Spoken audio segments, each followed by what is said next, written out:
Mardi Gras mambo. Mardi Gras mambo. Mardi Gras mambo.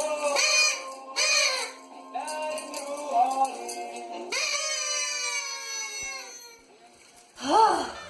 Welcome to the Taste Archives. I'm Julie. I'm Brittany. And today we are celebrating the final day of Mardi Gras. Yes. So, Brittany, when did Mardi Gras start? Humans have been celebrating Mardi Gras for centuries, and it actually started in the pre-Christian era of ancient Rome, where young men would wander the streets and celebrate in disguises to celebrate Saturnalia, which is a festival dedicated to the god of Saturn. Sounds really weird. I know. So basically, Mardi Gras is kind of like a mishmash between Christmas, Halloween, kinda, and then eventually Easter. Wow. Yeah. So, jump forward a couple of centuries, and the Christians came in and looked at this pagan holiday and decided, you know what? This looks like fun. Let's make it work for our religion. So they changed it and took December 25th and declared that as the day for the birth of Christ, and that became known as Christ Mass. Sound familiar? Christmas. Yeah, and then so they had 12 days of Christmas, and the 12th day was January 6th, which is, A partridge in a pear tree. yes, and also news to me. I don't know why, but I thought that the 12 days of Christmas were like leading up to, so December 25th Was the culmination. Yeah, I've been wrong my whole life. I don't know if you guys knew that, but I didn't know that. So January 6th is the 12th day of Christmas, and that is also the official kickoff of Mardi Gras season. So a lot of people think that Mardi Gras is one day, like today, or a couple weeks, but it's actually an entire season. It lasts from January 6th all the way until the last day before Lent, which is today. So, Mardi Gras is celebrated all over the world, but it's not known as Mardi Gras technically in a lot of places. In a lot of Caribbean nations, for example, you might have heard of Carnival. Same thing, big party right before giving things up for Lent. I don't know how many people actually do Lent anymore. I know, but They all Carnival. celebrate Mardi Gras. That's true. Carnival, literally translated, means farewell to meat, because traditionally the Christians had to give up all meat, eggs, cheese, basically dairy of any kind. Basically for love. 40 days of Lent. So it's actually 46 days, because I guess they get Sundays off, so it ends up being 46 days. And that's where the term Mardi Gras comes from, because that translated to English means Fat Tuesday. So they would have this massive party, which is the culmination of Mardi Gras season, which is basically like the frenzied consumption of meat and eggs and dairy. And it was practical because they didn't want to waste, but it's also, I mean, if you have to give up something you love for 40 days, you're going to indulge a little on the last day. So, we are going to make a traditional Mardi Gras dessert known as king cake. Brit, what's king cake? Well, it's kind of a cross between coffee cake and a French pastry. There's a little surprise inside. Let's get baking. Okay, so to start, we've got a cup of lukewarm milk, and we're going to dump it into our giant bowl here. It's really important that the milk is lukewarm. If it's cold, the yeast won't activate. If it's hot, the yeast will die. So there's a fine line to be tread here, and tread it carefully. The next thing we're going to do, we have got half a cup of granulated sugar. We're going to whisk it into the milk. Get a good wrist action going. Yep. And then we've got some yeast. About 2 tablespoons there. Whisk that in. Ours is like fast acting yeast because we're fast gals. It's Mardi Gras. I don't know. And then we're going to add in, while Julie's whisking there, a heaping tablespoon of our flour mixture. Please get a good whisk workout in. So basically what we're going to do is just whisk it until everything is dissolved, and then we're going to wait. And we want bubbles to start to form, and we want it to foam. That's how we know that our yeast is working. It's eating up the sugar, and it's... While we're waiting for that, Julie, did you know that Mardi Gras almost got canceled? Like, what? Forever? Somebody's always got to rain on somebody else's parade. Yeah, apparently back in 40s, Mardi Gras parties started to kind of get out of hand, got a little violent, a little dangerous, and there were some people who were like, maybe this is a bad idea. And they weren't, completely off base, but there were 6 men from Mobile. And Mobile is considered to be like one of the original spots for Mardi Gras celebrations. They've been celebrating, I think the earliest documented was 1708. The original party rockers. Yeah. So these 6 men from Mobile were like, wait, you can't cancel our Mardi Gras. And you know what they had to do? They had to fight for the right to party! Now that our mixture is bubbling and there's a little bit of foam happening here, we're going to add the rest of our wet ingredients. So, we have our 5 egg yolks. Get that going. And we also have our melted butter. That's also good, the melted butter. You want to be careful that when you put the butter in, the butter's not too hot. Again, because of the yeast. We've got a tablespoon of vanilla extract. There we go. And we're just going to do a little bit of lemon zest. Just going to brighten up the whole cake. When you're zesting a lemon, always make sure that you don't go too deep beyond the yellow part, because that white part right underneath the surface is really, really bitter. It's called the pith. The pith. The pith is too bitter. So we're just whisking till it's all incorporated. Pretty easy. Once that's all kind of incorporated, the last thing you're going to whisk in is a tablespoon of your flour mixture. You just want to whisk until all the flour has dissolved and you've got a nice, pretty smooth liquid. So now that our wet ingredients are ready, we're ready to add our dry. So we got the rest of our flour. So in total we had 3 3/4 cups. We already used a tablespoon of it, so this is just the rest of it. And our spices, cinnamon and nutmeg. The great thing is, because it's a yeast, so unlike a lot of other cakes where you have baking soda as the leavening ingredient, this cake has yeast. So normally when you're using baking soda, you have to mix all the dry and the wet separately and then add them in at the last minute because the baking soda reacts really quickly.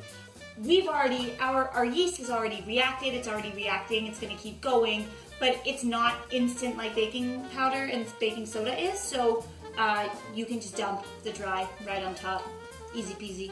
I'm just folding it in, and basically you want to mix, and what we're looking for to get is a dough that starts to pull away from the sides of the bowl so that you can handle it. So obviously what we've got right now is more resembling like a thick pancake batter, so we're just going to add more flour a little bit at a time. It really depends on like the moisture in the air, of your kitchen, Of your flour. yeah, maybe even like altitude. I don't know. I think so. It needs to be the right consistency so that you can handle it with your hands. Yeah. Okay, so now you can see we have our dough. It's pulling away from the side of the bowl, so we ended up adding almost a cup of flour there. And then Julie is just gonna grab it. We've got a floured surface. And I'm just gonna get to kneading. Yep, and she's gonna knead this for 15 minutes. Getting her workout in today. Nobody can say I didn't work for this cake. Okay, I've been kneading this for 15 minutes. My pretty hands tired. and wrists are sufficiently tired. So we're gonna toss it back into our bowl. You can see it's got a nice, smooth, elastic surface. So it's gonna go back in the bowl, and we're just gonna cover it up with some plastic wrap. And we're gonna take this bowl and put it in a room temperature, dry, draft-free area for an hour and a half to rise while we do the pile of dishes sitting in the sink. So our dough has just been rising for an hour and a half. It is doubled in size. It smells amazing. So Britt, get out that aggression. Punch that dough down. Yeah, give that air from the yeast. It burps and farts and gets it to expand, and then Brittany punches all that air out.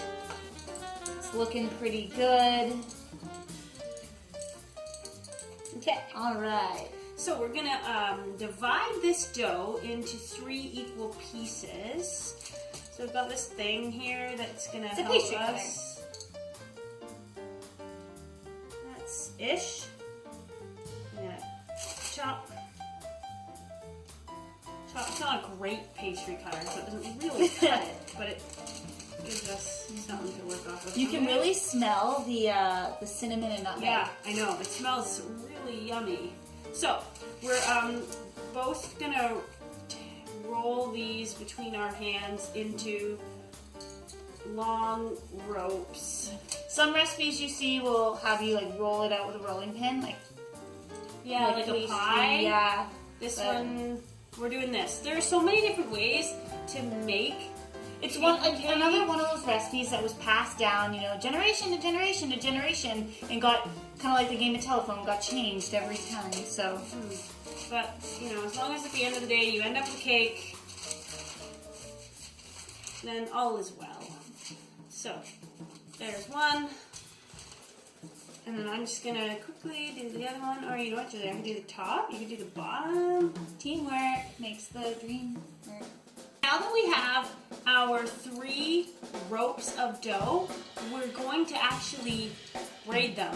So you gotta get your Girl Scout skills in action, or Boy Scout if you're a boy. Did they braid in Boy Scouts? I don't know. I never went to Boy Scouts. I also never went to Girl Scouts. This is really interesting. I've never braided dough before, also. A little more challenging than hair. Yeah, but I mean, I don't think it has to be perfect. Again, some recipes have you roll it out nice and flat, and then maybe put some like cinnamon sugar and nuts or something. Kind of like and the way you would do a cinnamon bun, like a yeah, cinnamon roll. or a Yule log, where you roll it up and then you just Yeah. form the wreath that way. Maybe slightly easier, but this looks really cool. This is gonna look super cool, and you know what? Beauty from. I think you're doing a great job. I think this looks. I mean, not to pat myself on the back, but okay. We have the braid. So now the idea is to form it into a circle. It's difficult to do, and it's sticking to your. And then when we get it into this to attach, we just have to Pinch it. try and make sure that it stays together so when it bakes, it doesn't pop open. So I think it's beautiful. I mean, beauty is in the eye of the beholder. We're gonna cover it in icing. and Yeah, so if it doesn't look decorations. perfect, like Don't worry about it. I wouldn't be super concerned. Just pinch it, bam, So it's gonna go back in that warm, dry location. location for us to allow it to rise for another half an hour, just to kind of get some of that air back into it before we bake it. So we've waited a couple hours, let the cake cool. We baked it at 375 for about 25 minutes. You want to watch, make sure it doesn't get too brown on the top. let it cool so it's ready to be iced. Yes, but first, the tradition. So remember we said at the beginning that there was a surprise in this cake. Yes. We have here a gold fava bean. So there's 2 traditions of the same thing. Basically, it's either a fava bean, which is the traditional way that the French did it, or a plastic baby, supposed to represent the baby Jesus. And basically what you do is you just sort of like hide it under the cake. Never ever bake it into the cake. If you try to bake a plastic baby into a cake, you're not going to be able to eat the cake. But the idea here is that when you slice and serve the cake, whoever ends up with the bean or the baby is deemed king of the celebration. And then it is that person's job, though, to make the king cake for the next party. Because like we said, Mardi Gras is an entire season, not just a day. So, As Uncle Ben from Spider-Man said, with great power comes great responsibility. You find the bean, you're the king. you gotta But bake the cake. you're in charge of the next party, so... So that's the tradition of the king cake, and that's the little surprise. You will And that's why it's called a king cake, because the baby is the king. Or in our case, It's actually a Werther because we didn't have a bean. So, or a baby. Or a baby. Shocker, we didn't have plastic babies know. on it. And now it's time to decorate. Yeah, let's ice this cake. So we have got purple, gold, and green. Those are the traditional colors of Mardi Gras, and the actual reason is because Alexei Romanov, back in the day, he was relation to the Romanov family in Russia. He came to New Orleans actually in pursuit of an actress that he was like, I don't know if they were having a thing, international or he was love, just pursuing her. But he ended up in New Orleans, and he didn't realize he ended up in New Orleans during Mardi Gras. So they wanted to, some of the committees and whatnot, they wanted to honor him. So they made him the king of their parade, and that's actually the first time they ever had a Mardi Gras parade during the day. Prior to that, it was all during the night, but they wanted to honor him, so they had this parade during the day. And purple, gold, and green are the colors of the Romanov family. So they wanted to do that in order to honor him. And that's also the beads. So, I mean, we have some different colors here, but that's actually the tradition of the beads. It didn't get started by girls taking their tops off and getting beads. It became that later. It was, they had bead strands of purple, gold, and green that they would throw during the parade, and it was, you know, in honor of Alexei Romanov, who was the king of that parade. So we're gonna decorate, and you can decorate a king cake however you want. You can use sparkles. So if say you wanted to use glitter instead, you could put white icing all over the cake and then use that to have scatter the sprinkles, the sparkles. We're using obviously icing. You can do it so many different ways. We're gonna do it in the super fun, fast, easy way, in which is we're just gonna make a real artwork of it. Yeah, we're just gonna go nuts here. As long as all the colors are on there, that's all that really matters. Okay, so here's our king cake. It's beautiful. It is. I mean, look at those colors. It's gorgeous. It's an art explosion. It is, and it's going to be delicious and fun. And we hope you guys really enjoyed this video and that you learned a thing or two about Mardi Gras and king cake. If you want to learn more about Mardi Gras, you should head over to the blog because we wrote a really awesome post all about the history of Mardi Gras, some of the other traditions. So make sure you head on over there, thetastearchives.com. Make sure you also subscribe to our channel, subscribe to the blog, and you can also find us on Facebook at The Taste Archives. We'll keep posting more, but we've got a Mardi Gras party to get to, so and you should too. So. Yeah, we'll see you guys later. Happy Mardi Gras.